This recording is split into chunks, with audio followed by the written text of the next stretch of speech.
环球大战线深入世界最前线，全球各地的观众朋友，大家好，我是叶思敏，先欢迎来宾前立委蔡正元蔡委员。思敏好，大家好。前国安会副秘书长杨永明老师。思敏好，各位朋友好。前海军舰长吕礼士舰长。主持人好，各位观众大家好。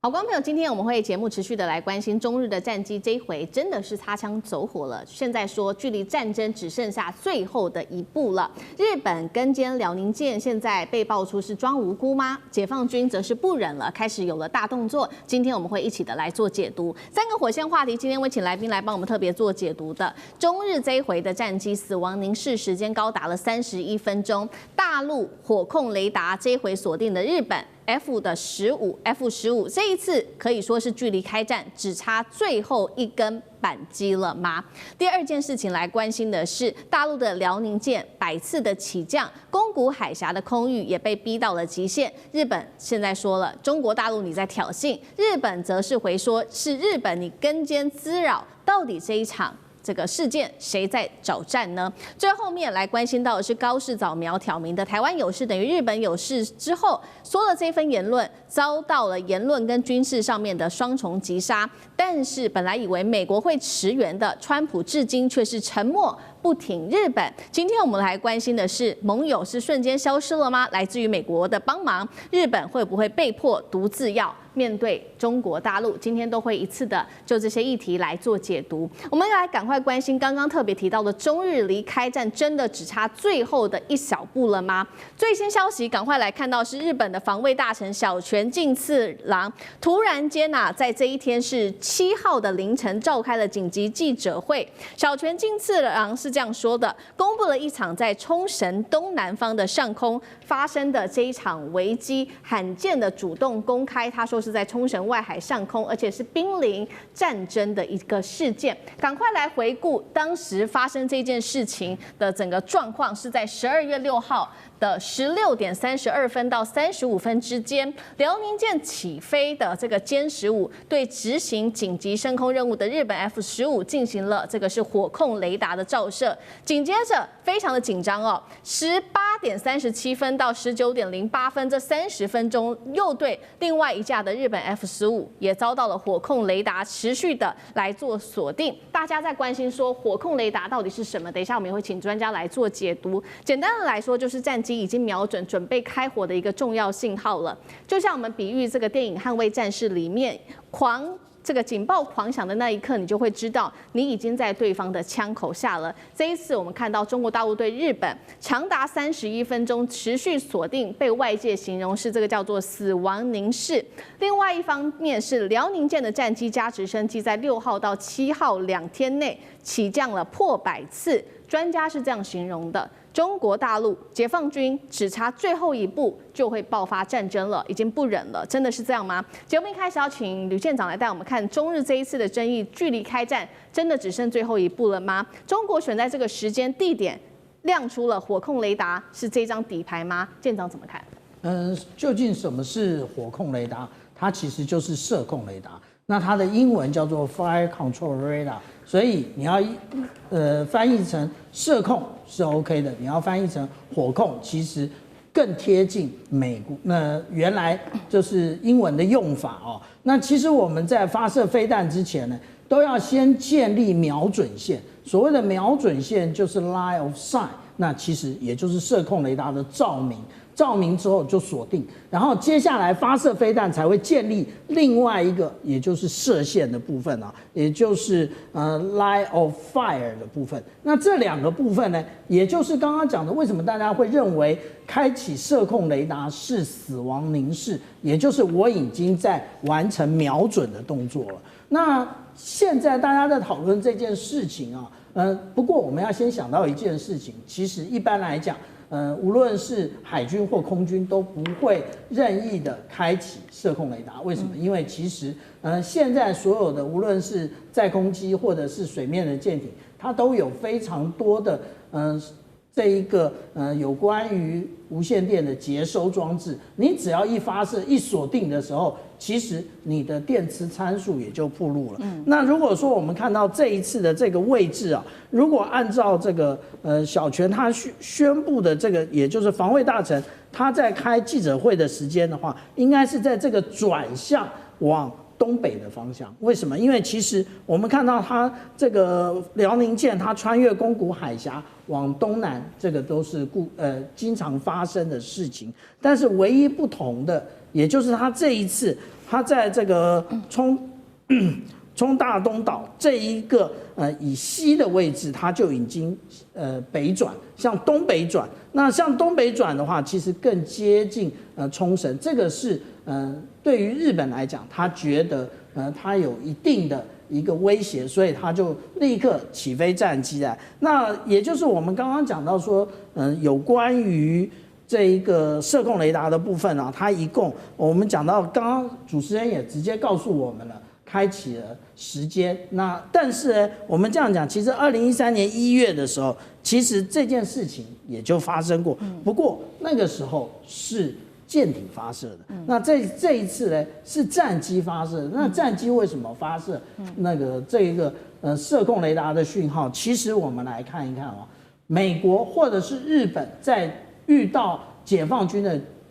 各型舰艇，包含航母舰打击群的时候。他们是怎么样一个应对？我们可以看到，在2021年的时候，他们是如此应对，也就是他们认为说，这没什么，而且他为什么穿越这整个的一个打击群的一个平位，然后进到这么近的距离，大概就是不到3000码的距离啊。那这个是我们看到美军其实。它是一个比较挑衅的作为。那我们在之前呢，也就是在去年的1月的时候，我们看到这个是南昌舰，它得到了10代楷模。那它为什么得到10代楷模？其实跟这一次的感觉其实可能很像啊。也就是说呢，来了2架的外国的战机，然后不断的逼近，那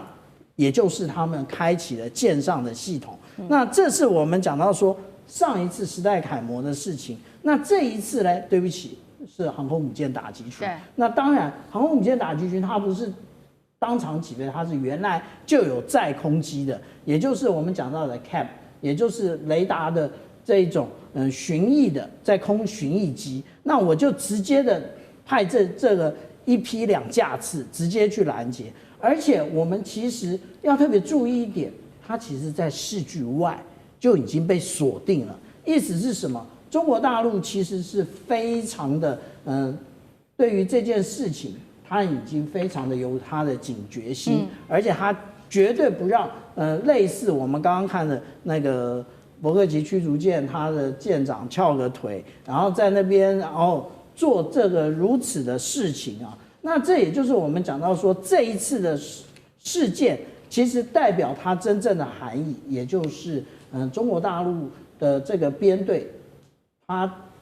应处已经不像过去了，然后会比以往来的更为强硬。好，中国大陆已经蓄势待发。那针对这一场战事，有人说是不是一触即发？现在双方中日双方则是互控，是你先挑衅的。我们来看到大陆方面说什么，还有日本方面又说什么。先来看到日本的小泉进次郎是立刻痛批说，中国大陆的动作是极度危险的。那首相高市早苗也强调说，我们冷静，但是会坚定的来应对。外务省也直接就召见了中国大陆的大使来强烈的抗议。中方的国防部长张晓刚则是强烈的反击，他说：“我们辽宁舰在这个宫古海峡以东训练是符合国际法的，日本你才是恶意跟监。”然后也指控日方多次的派他们的 F-15来闯入演训区，痛骂日本是贼喊抓贼，倒打一把。这个辽宁舰百次的起降，中国大陆跟日本现在互相在痛批对方，到底是谁在挑衅？委员怎么解读？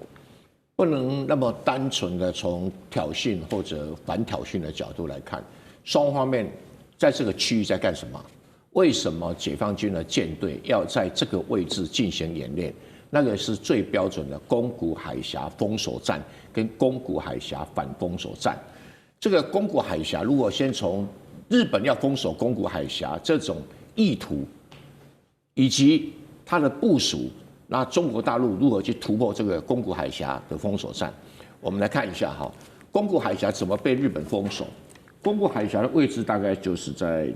应该在这里，这是宫古海峡的位置在这里，在这里。然后以日本可能部署的提防导弹，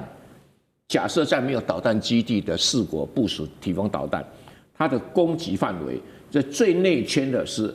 标6的攻击范围，最外圈呢是战斧导弹的攻击范围。因为这种提风导弹啊，是这个提风系统是用标6再加上战斧导弹，所以战斧假设它打1600公里，涵盖的范围就是涵盖整个宫古海峡，涵盖整个宫古海峡。所以解放军特别在这个位置里面做演练，就在这个位置做演练，所以表示解放军要突破宫古海峡，然后这个如果必要的时候，日本军队配合美军要封锁宫古海峡，所以解放军演练地点当然选在这里啊。通常演练地点选择在哪里？除了有一些基本技术的演练要求之外，事实上选择战场也是一个很重要的地点。所以目前如果从日本本岛装设提防导弹，大概就是最大的攻击范围在这里，然后这个内部标落在这，还有一个叫什么？叫做这个 precision strike missile， 就是精准打击导弹啊，它的范围大概就在这里，通通对宫古海峡有封锁的作用。那假设他们以后不只是在日本本岛装提风，也在什么也在石垣岛跟那个与那国岛去装设什么？去装设他们自己生产的124的反舰导弹，或者是这个034的防空导弹。034大概打这个，那12打这个，你可以看得出来，宫古海峡在哪里？就在这里，就在这里。所以解放军在这里演习，也就是都是它的打击范围。那通常导弹的打击范围一般来讲，日本现在这个导弹都还没有完全装置完成，所以它必须要把它的这个战机的监视范围扩大到大概导弹的攻击范围。那解放军就当然要去模拟一个反封锁的作战嘛。你飞机来，我锁定你；你导弹来，我拦截你。大概处于这种状态当中。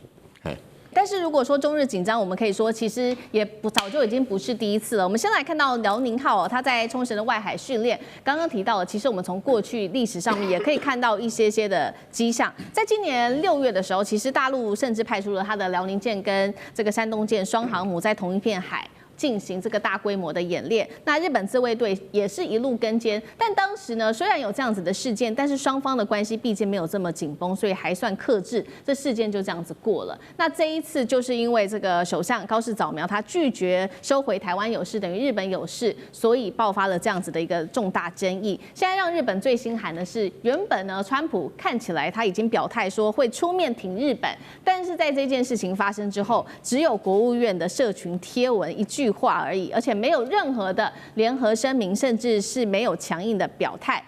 金融时报做了一个报道，他说呢，川普对于日本的承诺到底是不是跳票了呢？美国根本不想被日本拉下水嘛？杨老师怎么解读？没有错，我觉得这一次高市的发言事件到现在其实已经，我本来以为说开始会进入到一个僵局的状态，但是呢，事件可能会再发展。因为你看到大陆这边其实是个警告，这是警告你飞得太近，也警告你高市不撤回，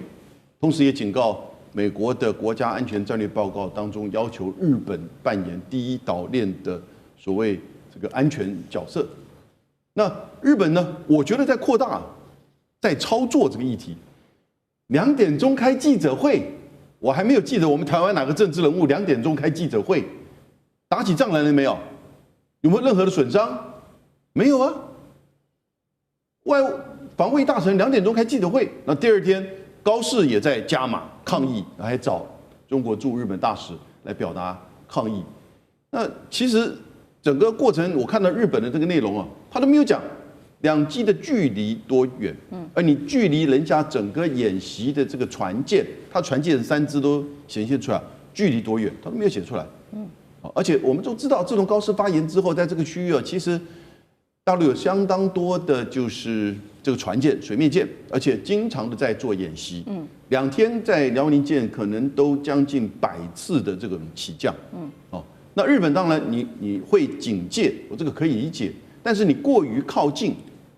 当然要受到警告。比方说，去年7月的时候，日本有一艘驱逐舰叫梁越号，它跑到浙江的门口，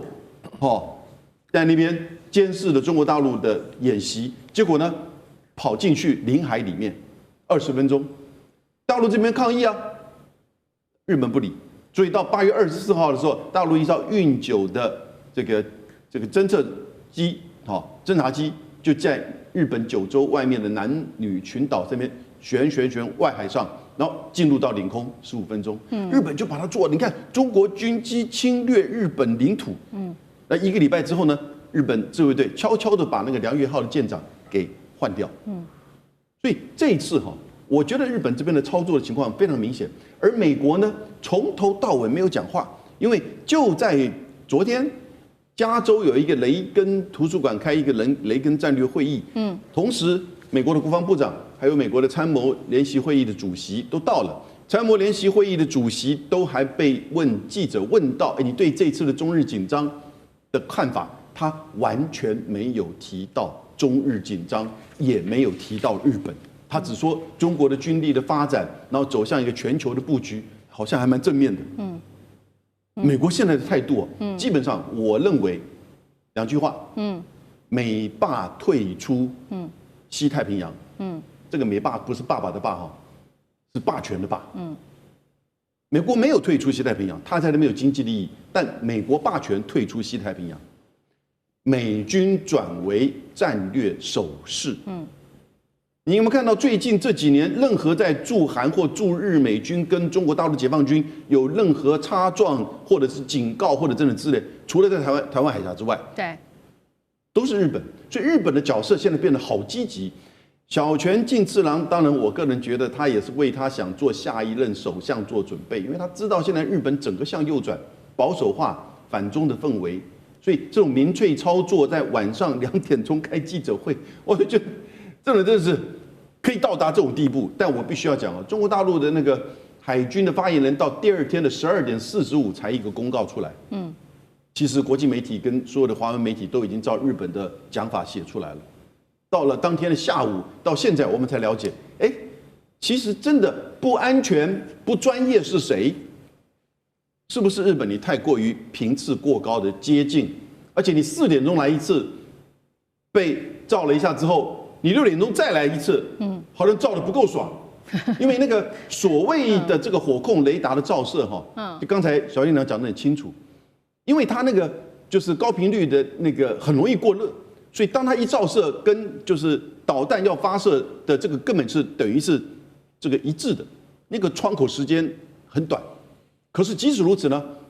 在4点6点的时候呢，应该是说歼15上的飞行员用人工的卸弹。就等于是停掉那个飞弹发射的这个程序，一般的话，通常照射锁定飞弹发射，这大概是一个瞬间的。那但是呢，他用这种方式就告诉你，然后呢，你4点不行，你6点再来一次，再来一次不就没事了吗？为什么呢？2点开记者会，为什么不选择3点好了？为什么4点？所以这个时间点，然后呢，第2天这样子，所以。你看到美国的反应其实让日本更为挫折感。美国就是没反应，而且再加上他们讲的话以及那个国家安全战略报告，实际上所显现出来，美国在整个西太平洋已经开始在战略收缩、战略守势了。好，谢谢杨老师。那我们休息一下，马上回来。地缘政治、内中之争、战略价值、强权崛起。小国生存，现在与未来洞悉事件走向，掌握世界脉动，全球观点尽在环球大战线。我们持续关关心中日之间才发生这个擦枪走火、军事上面的冲突，这一回中国大陆又拉了俄罗斯来启动反飞弹演练。今天就这些议题，我们会来做关心3个火线话题。等一下请来宾帮我们做解答。第一个，好，辽宁号跟日本才擦枪走火，现在中俄是立刻启动了反飞弹的演习，这是对日本下最后的通牒吗？另外一方面，日本呢现在在这个西南群岛这边疯狂的部署很多新的飞弹。所以呢，我们看到中俄这一次的反导弹演习，有外界解读是不是就是为了要优先去拦住这一些来自于日本新部署的飞弹呢？会不会目标就是日本呢？这是第二个我们会来做关心的。最后我们会来关心到，看到了这个中国大陆跟俄罗斯有这样子的动作之后，美国是立刻回击了。现在他们祭出的是这个低当量的核武，川普这一步棋会不会逼中俄踏上核红线？3个议题，今天我们都会一次的来做解读。好，我们来看到中国大陆跟俄罗斯的另外一条战线持续的对日本升高火力。就在12月6号的晚间，大陆国防部是突然间宣布了中俄两军在俄罗斯的境内举行了第3次反飞弹的联合演习。那么我们可以看到呢，北军虽然说了我没有针对第三方想要这样子带过，但是外界解读说会不会这些动作就是主要针对日本呢？为什么这么说？因为其实过去几个月，日本它在西南群岛这边一直不断的强化它的部署，实际有哪一些作为呢？我们看到8月份跟11月份比较具体的作为。首先8月，日本宣布在熊本这边部署12式的陆基反舰飞弹，11月底又在与那国岛部署了03式的中程地对空的飞弹等等的动作。大陆国防部发言人蒋斌也曾经警告说，日本胆敢越迟雷半步，会给自己招事惹事，会付出惨痛的代价。中俄的这一场反飞弹的演习，预先想的目标、拦截目标会不会就是日本？刚刚我们特别提到日本所部署的这一些新的武器，这是中俄联手在对日本做的反制吗？吕舰长怎么解读？我们看到为什么中俄要进行这样的一个联合演习，其实他们是唇齿相依的，也就是如果飞弹要从越过北极海打到中国大陆的话，就会经过俄罗斯上空，而且最适合拦截的，也就是在俄罗斯上空。为什么？因为如果说它已经到最末端拦截的话，其实那个速度非常快啊。我们如果以这个东风15，它的发射的速度啊，大概就只有4到6马赫，可是当它坠地的前面一刹那，它可以将近10马赫的速度。所以我们讲到说，最容易拦截的其实是它在发射的这个阶段。可是发射的阶段呢，第一个你要能够预警，第二个你的飞弹要能够飞那么远啊，那其实是很困难的。那中国大陆呢，其实已经不是第一次这样测试了。那但是现在是一个联合的演习，我们看到2022年，其实它就是完成了陆基的一个中段反导的一个拦截测试，而且它这次测试是给谁看？它这次测试就是给台湾的乐山雷达看的。为什么？因为以前发射从这个太原卫星发射中心发射都是向西发射，像甘肃的这个库尔勒这个位置发射，为什么？因为它有2个目的，第一个我发射飞弹，第二个库尔勒这边它有反导的一个部队，它可以进行演练。可是这一次为什么向南移？因为如果在这个位置的话，那其实过于偏北，乐山雷达没有办法掌握，他就故意往南。那故意往南呢，偏南让乐山雷达看个清楚，这其实就是一种威慑的方式。那这个呢，也就是我们看到库尔勒，我刚刚提到说，他有这一个飞弹中段反导的实力啊，而且我们之前这个是在2022年的6月，其实我们就已经看到这颗飞弹。可是我们一直不知道这颗飞弹是什么，而且在库尔勒的附近，其实它也有大型的相位阵列雷达，可以作为目标获得，也就是我们前一段讲到的建立 line of sight、建立瞄准线的部分，它通通都有啊。那直到今年的93阅兵的时候，我们终于看到了那颗飞弹，也就是我们刚刚看到这一个飞弹发射车上面，它只能够容纳2枚。我们看到这是1枚，旁边还可以放到1枚的这一个飞弹，到底是哪一种？结果原来是红旗29啊。那红旗29就是我们如果说在阅兵场上看到是这样，但是它刚刚下火车专列的时候，我们可以看到很清楚，它就是可以容纳2颗飞弹，从后面看也很清楚啊。那这一个呢，其实相对于日本来讲，那日本呢，他们现在要放的其实是03式的防空飞弹，在与那国。那与那国现在有没有？与那国现在没有，现在最接近台湾的其实是石垣岛的这一个阵地啊，也就是他们我们可以看到，它其实如果我们看到日本，它从奄美大岛就是不断的一直向西南部署。那其实与那国它之前部署了雷达站，可是飞弹一直没有部署。那这一颗飞弹真的能够防卫台湾吗？很多人是这样的想象的，其实不行。为什么？因为我们讲到03式的这一个防空飞弹呢，它其实从与那国它只有50公里的一个拦截的距离，哪怕是它已经用了新构型，也是如此。也就是它其实也不过就是在台湾到跟与那国108公里的中间而已，它也不是所谓的中程的弹道飞弹，它其实是一种防空飞弹而已。至于12式啊，那如果我们看到12式的话，12式它的一个12式是反舰飞弹，也就是攻击舰艇的。那它也就是这个黄线的部分，它的距离200公里。其实我们讲到了这一个宫古岛的时候，这个范围也就进入了我们台湾所谓的雄三飞弹增程型400公里的这一个范围了。不过，如果我们对照这一次以及之前无论是山东舰或者是辽宁舰，它的操演位置大约都在宫古岛以南，台湾以东的这个位置，也就是在我们所谓的这一个雄三飞弹的射程之外，它还多加了50公里的一个可能的延长的射程。所以我们这样讲啊，日本这样的部署其实没有用，必须要回到我们第一段这个蔡正元老师他所特别强调的新型的，无论是我们讲到的标准6型，或者是这一个战斧巡弋飞弹，那才是能够影响到与那国，或者是影响到宫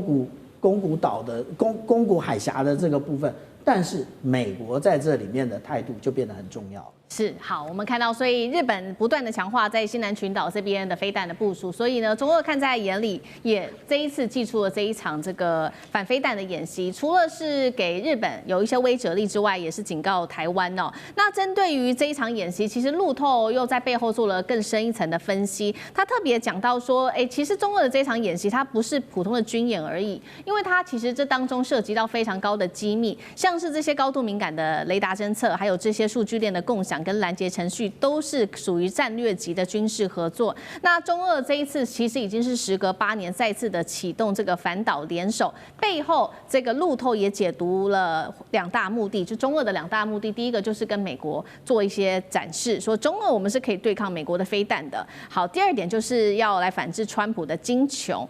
中俄的联手就能够拦截美国的战斧跟这个义勇兵3型弹道飞弹，还有金琼吗？杨老师怎么看？我通常觉得这种矛盾之争哦，矛方面呢，攻击的方面其实是占据了比较优势的。尤其你在这个盾，现在在反飞弹3个有名的嘛，一个已经做出来就是以色列的铁穹，第2个是美国想要做它的金穹，第3个是赖清德想要做台湾之盾，后面2个都还没有出现。可是铁穹其实已经受到考验，你看了这一次。以色列跟伊朗之间彼此在飞弹跟无人机的这种相互的攻击，后来它的铁穹系统基本上就已经没有办法应付了，所以以色列的都市受到很多的攻击。川普为什么去打伊朗的核设施？就是救以色列，铁穹已经没有办法了。那你再讲金穹做的其实不只是在反飞弹系统啊，以前讲的国家反飞弹系统啊等等之类的，或者是雷根时期的星战计划。它其实一个星弹计划的放大版，它还包含卫星到太空感测器、拦截器，还有呢巡弋飞弹、弹道飞弹、高音速飞弹、无人机，整个这个系统。那我们也后来在上个月相关的报道，美国这边呈现技术、人才、经费3大问题，能不能做出来一个大的问号。不过这里面重点跟这次中俄的反飞弹有关的是，当川普1月宣布精穷系统的时候啊，5月份石破茂就说日本要参加。那你说上一次中俄8年前是在哪里做？是在北京做联合反飞弹训练，那是2017年针对什么事件？韩国要部署萨德飞弹。所以今年1月份精穷，5月份日本表达要参加，那一定已经开始在这个合作。所以呢，当技术跟钱跟人才的问题，其实日本就会帮助美国。那当然精穷就会涵盖到日本的这个层面，也就是甚至核子保护伞相关的反飞弹的系统都会在日本本岛以及到它这个冲绳跟西南诸岛。这个是一定接下来会走的。我觉得日本接下来从450亿的预算增加到900亿哦，中间很大一块会在这里。可是你出来要问这个冲绳人就会问了：我们这些岛屿，这个中国会来打吗？来打不就是打日本、打美国吗？其实，然后你做了这么多，但你做了这么多的一些防卫跟飞弹，你反而变成一个招引人家来可能发生军事冲突的所在。那因此，这也就变成冲绳人其实很反对这个东西。对。那你说到巡弋飞弹或者义勇兵3型，义勇兵3型是1970年设计的，射程14000公里。他在10月份的时候又做过一个测试，打到那个太平洋的马绍尔群岛那边去，但没有装任何的武装。所以他现在又在做新型叫哨兵型的这个飞弹，那都是洲际型的弹道飞弹。洲际型的弹道飞弹要拦截，其实有它的困难度，因为它通常都是搭载核子武器的。而你如果没有在发射的前端或终端去拦截的话，你到尾端拦截其实效益并不大。所以你往往是在中间的时候呢，在这个太空轨道的时候，因此呢，精穷它就是针对这一块。那中国大陆跟俄罗斯在做的反飞弹呢，目前主要还是针对比较是战区型的。我的感觉是如此。那有没有进入到全球性的反飞弹？那可能是他们下一步会合作的目标。好，所以我们看到日本的动作频频哦。这个除了增加军事预算之外，也配合美国加强这个军事上面的武装。那确实不只是日本而已，美国自己也在不断的加强，而且他这次想要做的是核武装，为了就是也是看到中俄不断的加强他们之间的联合关系。那这一次呢，我们来看到最新的报道是来自于美国媒体的报道，说呢，美国正式宣布了会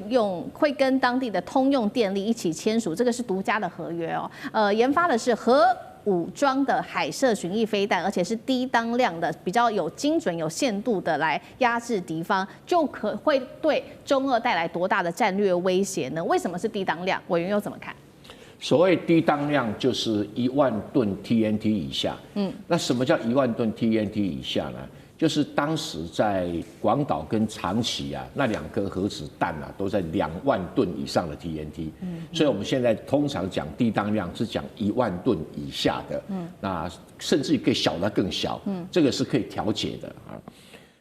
那为什么美国要发展这一款新的这个所谓的海射型这个巡弋核导弹呢？它的全名叫 CSL， 是 Sea Launch，CM 是 Cruise Missile。Cruise Missile 巡弋导弹，后面加 N 就是 Nuclear Armed， 就是核武装的海射型巡弋导弹。是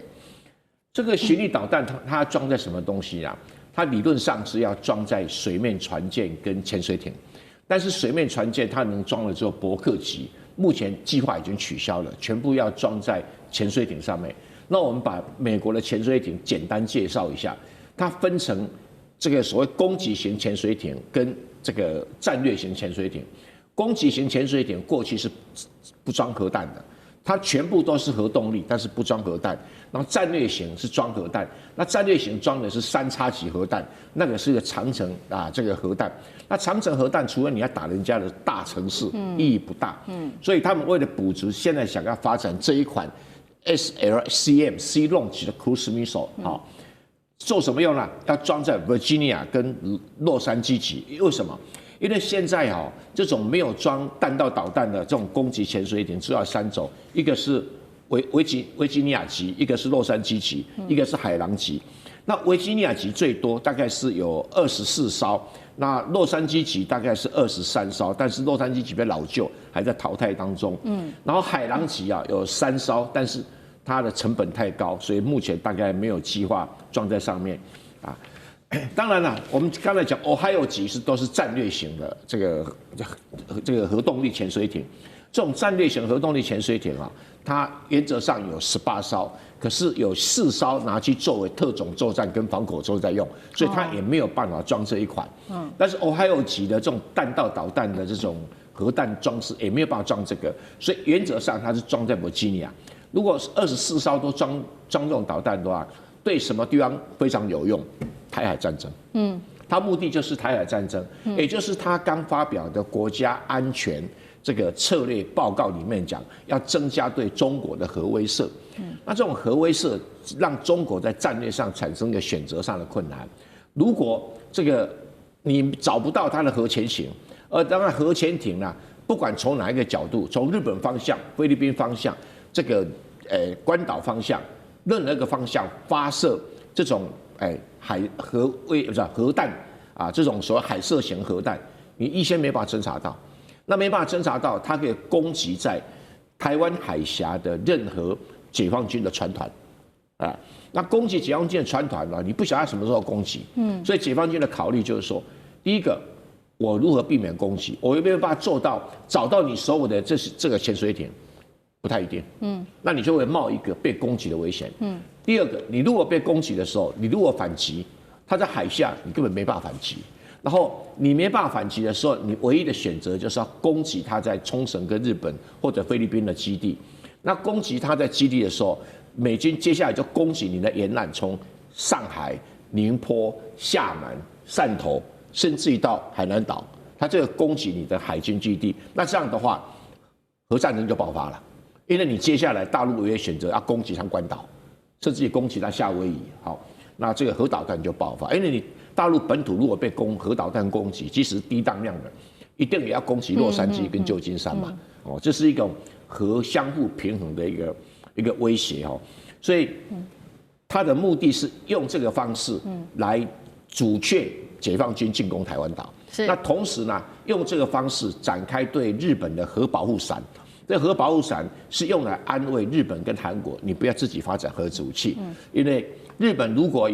废弃了无核3原则，他挑战的对象不止中国，他恐怕他挑战对象还是美国啊，所以美国总是要留一个。但这些东西真的，他讲了一堆俄罗斯，跟俄罗斯一点关系都没有。你打俄罗斯哪里？这个俄罗斯没有要打日本啊，对啊，所以顶多你是弄北韩，那北韩你这个。太大动作了，没什么特别的意义，所以基本上很明显的，它是针对台湾海峡设计的。好，谢谢委员。那我们休息一下，马上回来。地缘政治、美中之争、战略价值、强权崛起、小国生存，现在与未来洞悉事件走向，掌握世界脉动，全球观点尽在环球大战线。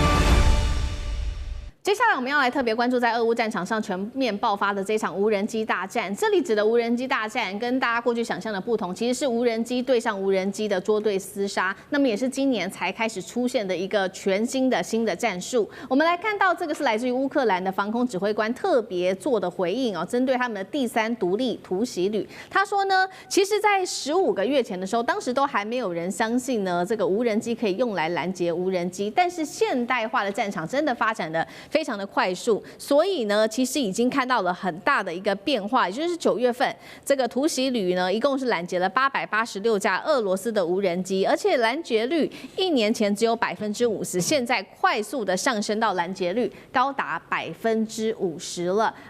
为什么现在无人机可以发展的这么样的快？是工程师跟士兵在实战中克服了哪一些难题？委员怎么看？无人机拦截无人机一直都被认为最有效，只是不晓得怎么操作，不晓得怎么做战场的管理。一般来讲的话，我们用什么东西拦截战斗机，就是用战斗机拦截战斗机啊，就基本上没有更好的方法了。那战斗机拦截战斗机，如果用战斗机拦截无人机，那成本太高了，而且会被狼群战术、蜂群战术围攻。不划算。所以你一定要想办法用无人机拦截无人机。那无人机拦截无人机啊，第一个有控制问题，有识别问题，就是上去怎么知道你是对方还是我方哈？这个在通讯控管上有很高的难度在啊。即使说地面上是人在操作的哈，那以目前来讲，俄乌战场上，不管是俄罗斯、乌克兰，这方面技术都快速提升。其实俄罗斯也很强，乌克兰也很强。不，拦截率到达50%，基本上也就是初级阶段很大的一个成就了。对。但是我要半开玩笑，这个档次都还是 fundamental， 都还是基本级的。全世界用无人机拦截无人机最强的国家叫中华人民共和国。因为它已经能够用 AI 来指挥这个无人机，而且无人机跟无人机双方面之间已经有神经网络可以沟通。我老天爷啊，那就等于是自己为自己作战了哈，所以这个整个指示的战场上会完全改变。那美国在无人机方面是很落后啊，听说要找台湾来搭配。那这个要请教军方到底有没有这个生产链可以做出来？那就别笑了，对不对？那至少有这种想法了，有这种想法。但是不管是美国在这无人机的制造控制，因为无人机大家误会哈，以为是硬件重要，其实无人机最强的是软件。像大疆无人机为什么那么厉害？它软件很厉害。那解放军的这个无人机加上 AI 的运作，现在我所了解的应该是世界上只有它，没有别人。那俄罗斯这个档次还是要用人去控制，人去指挥。可是量并不多，几百架无人机分过一个晚上在攻击，未来会更多，所以，这个可能真的会成为主流的战术，这个也是在战争中摸索出来的。但是中国大陆很早就想到这一点，我看到很多中国大陆报告，他基本上很早就想要用无人机来攻击或拦截。或这个阻挡这个，不只是阻挡无人机哦，可能还会阻挡别的哦，所以我们就拭目以待。对，好，我们看到俄乌战争其实爆发到现在3年的时间，那今年比较不一样的这个战场主流就是无人机捉对厮杀。那其实刚刚提到嘛，这个乌克兰它的拦截率因为成功的从5%提升到50%，所以俄罗斯方面也祭出了反制，而且这是来自于《华尔街日报》的报道，说俄罗斯是在做大反扑，成立的部队叫做卢比孔，可以做到40到70公里的打击能力，超越乌克兰。那么伊朗的见证者无人机同样在这里战场里面表现亮眼，也让美国决定了呢，他要向伊朗学习，于是成立蝎子打击特遣队，对伊朗的见证者136无人机来进行逆向工程，打造自己美军版本的无人机中队，学得来吗？吕舰长怎么看？学得来，为什么？因为他在战场上捡到很多，然后而且捡到之后，他就开始逆向工程。但是美国应该真正想的另外一件事，也就是他发展这个 MQ9这种死神无人机，真正受到的限制是什么？他当初就一味的认为这种察打一体无人机，那不但能够目获目标，还可以直接攻击。可是他当初所配备的这个地狱火飞弹，它只有9公斤的一个弹头的重量。可是我们刚刚讲到的见证者无人机，它是40公斤啊，也就是如果论到打击力的话，它就已经是在5倍以上了。那也就是这样的缘故，而且我们看到见证者无人机，它其实有很高的性价比，也就是它的成本非常低，但是能造成很大的破坏效果。那所以大家都要跟着学，那也就是如此啊。那但是我们刚刚讲到这个卢比孔部队啊，卢比孔其实也就是在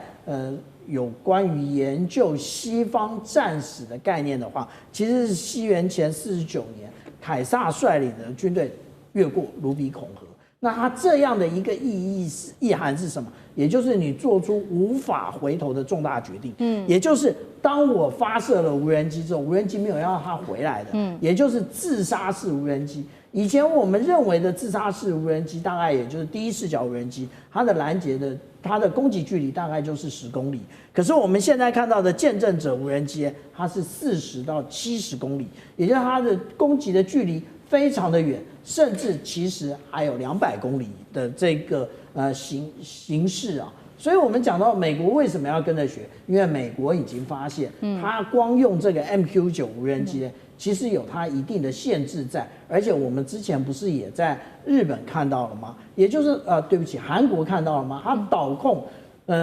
产生了各种的问题之后，它的无人机就没有办法接受各种的它的一个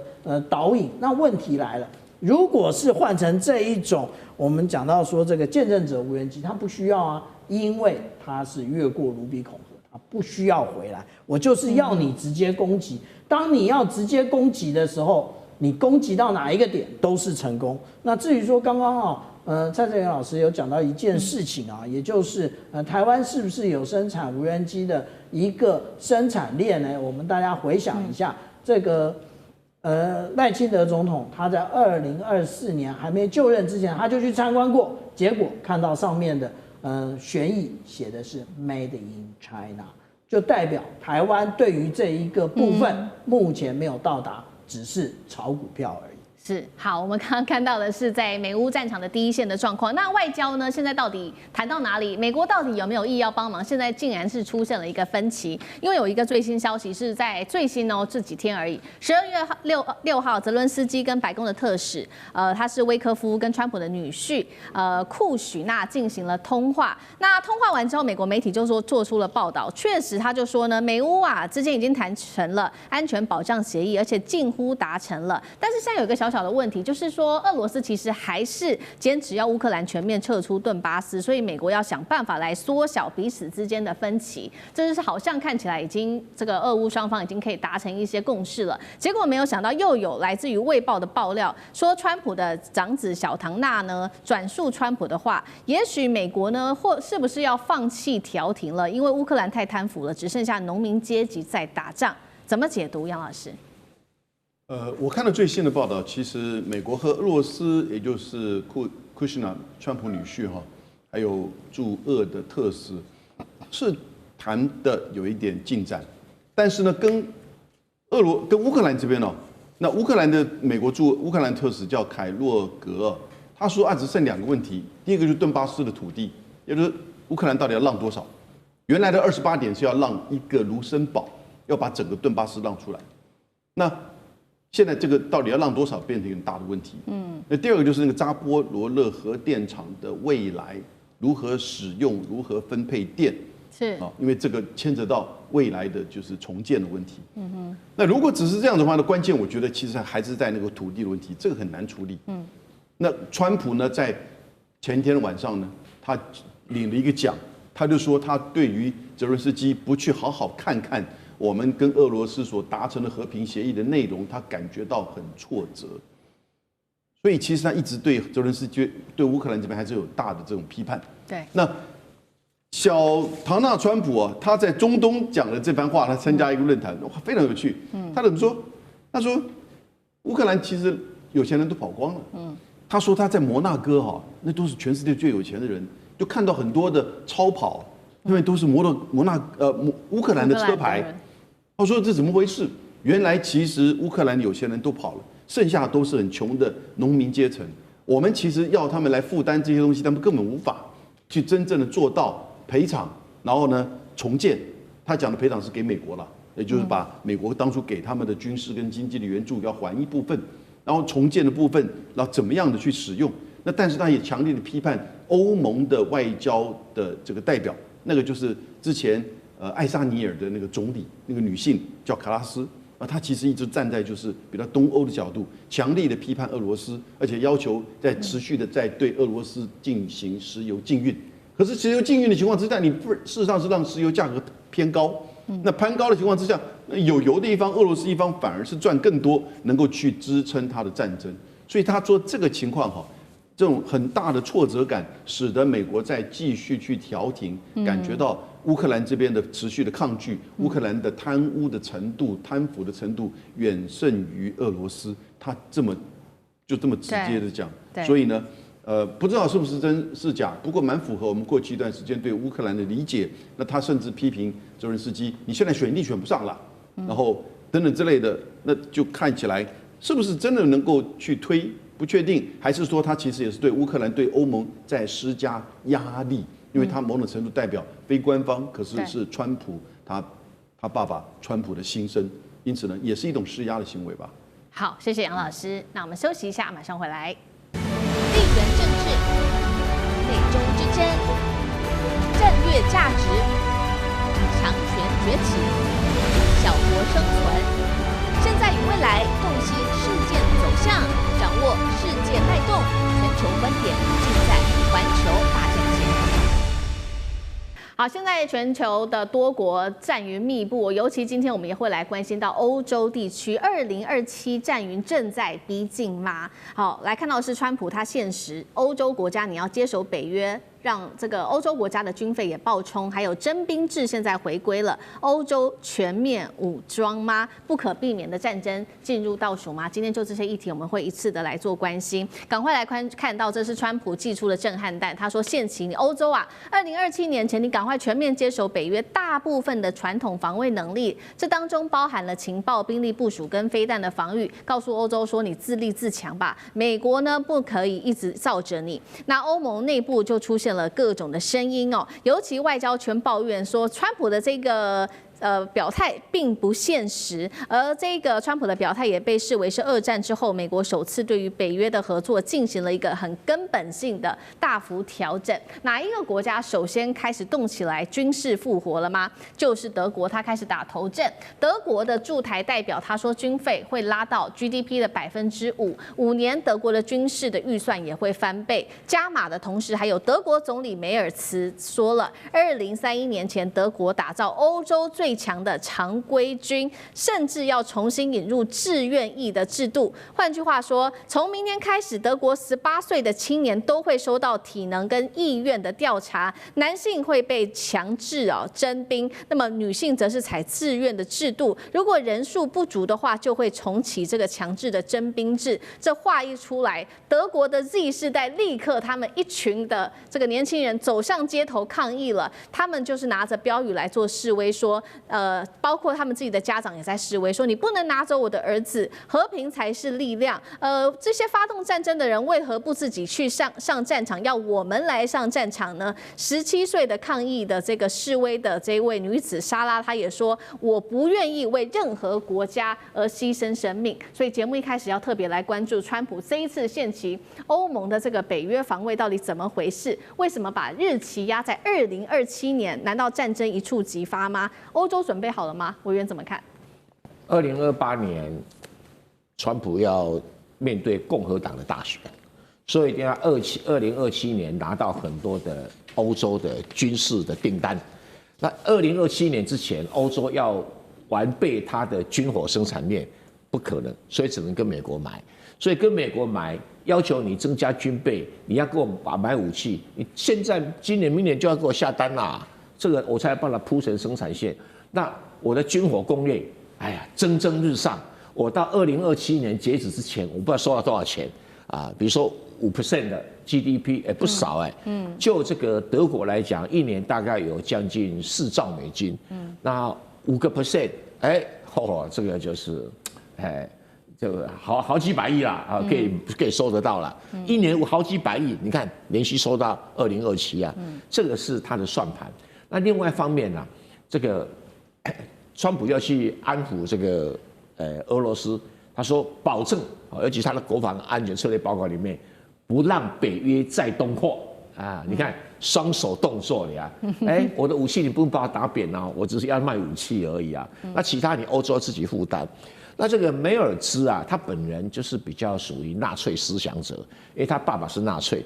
他的祖父也是纳粹，他一家2代都是纳粹。那他们非常有这种所谓的国家武力的这种想法，他想要做欧洲的第一大国，要有极强的军事武力。刚好碰到现在英国跟法国都不太管用，那不太管用，这是他成为欧洲霸主的一个机会，要接美国的空档。那接美国的空档，当然就要花钱，所以这个德国代表说，我们要把军费拉到 GDP 5%，当然一下拉不到，不晓得你要花什么，除了跟美国买武器以外，美国不一定做得出来。所以这整个来讲，他说我要多少军人，我多少武器，我要多少的军事部署啊，不管情报啦，或者这个水面战舰啊、潜水艇啊，甚至于飞机啊等等，跟谁买？跟美国买。所以大概是处于一个这样的一个安排底下哈。那你说会战争吗？不会了吧，因为你限制了欧洲不能东扩，北约不能东扩，怎么可能发生战争？俄罗斯也没有那个体量可以来占领欧洲啊，也不可能。那你凭西德现在的能量，也没有办法占领俄罗斯，那个时代已经过去了哈。那当时希特勒是怎么算说俄罗斯一年的 GDP 大概只是德国的1/5，我打他是理所当然，就一打了以后发现他的 GDP 不是德国的1/5。是德国的2/3，那你就打输了，因为你另外的很多力量发在西欧吧，哈，所以整体来讲，哈，这个德国是可以扮演这样的角色，但是核子弹还是守在美国人手上，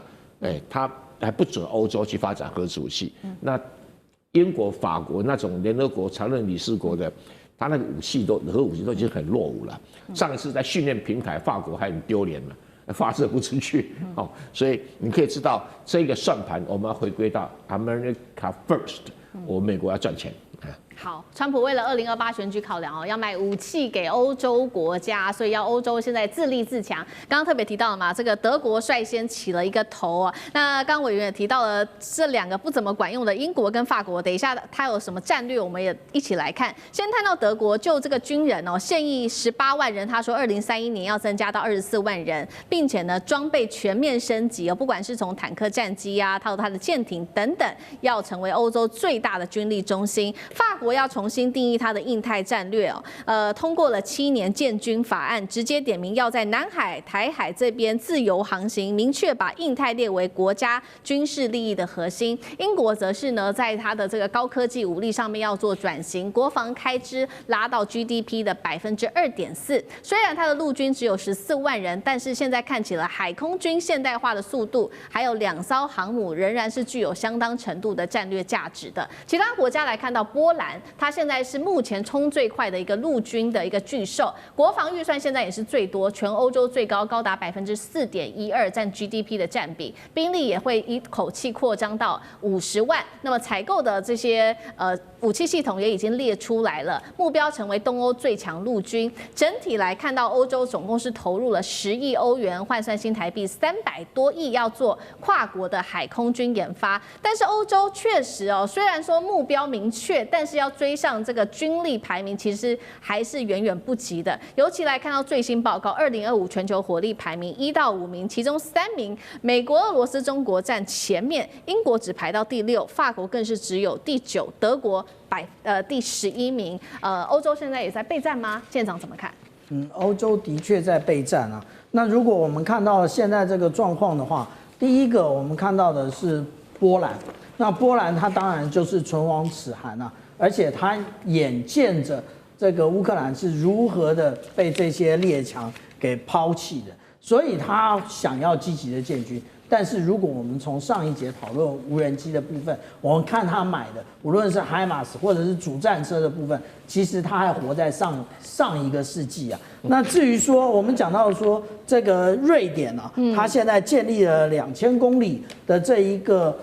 长程飞弹啊，它的目的是什么？其实它就是要争取现在俄罗斯要的这一个战略纵深啊。所以我们这样讲啊，俄罗斯它追求战略纵深，其实是每一个国家的想象啊。那有关于德国的部分加起来，他们这样的一个整军经武，其实就是安全困境。他们觉得，也就是他们现在这样为难俄罗斯，那俄罗斯打完俄乌之后会针对他们，所以他们现在为了要因应未来的可能威胁，所以他们就开始了不断整军经武啊。其实最后呢，我们这样讲啊，对外军购啊，只会消耗预算，没有办法增加国内就业。那这个问题呢，我们现在点名的这些国家，我们就等着看2年之内它会不会倒台啊？为什么？因为其实国内它实际上来讲，社会的这一个经济状况不断的萧条啊，那但是呢，钱通通都在建军。那至于法国比较特别，法国它都重新定义这个印太战略。我们大家都忘记了，法国其实在南太平洋它是有话语权的，也就是我们看到从所罗门群岛以东，它其实我们可以看到新克里多尼亚，还有这个瓦利斯群岛以及富国纳群岛这个部分，还有法属的波利尼西亚。虽然它现在因为这几个地方，它称之为叫做法国海外集体，也就是它的一个接受法国统治的状况其实并不相同。那但是法国不断的强调，也就是它在太平洋是有话语权的，所以我们讲到它为什么不断的到中国到访，其实它是有其他的想法的。好，欧洲已经积极在备战了，这个是政府层面，但是社会内部，刚刚舰长也帮我们特别提到了，社会的经济萧条是一个问题。第二个，年轻人他们也不想打仗啊，过得这么好，干嘛打仗呢？德国的这些 Z 世代走上街头，接下来怎么办？杨老师，就是俄乌战争使得德国以及一些欧洲国家的政治领袖就担心说，战争结束之后，俄罗斯可能就有能力去攻打北约国家了，然后再加上美国又开始准备做战略收缩，是不是对北约的这种安全承诺会没有办法兑现？所以呢，我们要自己这个强大起来。但我觉得这种是面对战争，就是说在俄乌战争之后一种正常反应啊，但并不切实际。因为在1996年，法国就废掉了征兵制，德国是在2011年废掉了征兵制，大部分的西欧国家都已经没有征兵制了。那瑞士是有征兵，可是他们的征兵，就算有这个过去的征兵，大概做10个月到1年的这个征兵，跟我们台湾这个很像啊。那然后呢，现在德国有18万2千人，他是希望到2035年来到26万人，所以他就要一个规定说，希望2008年1月1号以后出生的这些德国男性都开始要当兵。那这样的话，一年可以有30万人，那兵力就够了。那但是给多少钱？2500欧元。合台币现在大概是9万台币，他们觉得没有什么必要，而且这个当兵其实看到俄乌战争，那谁会去送死呢？所以他们觉得说，其实这个不断的抗议，左派的政治人物也反对，所以这不是面对战争的正确的方法，因为3分军事7分政治啊，而且你现在有足够的兵力，你发展这么多武器。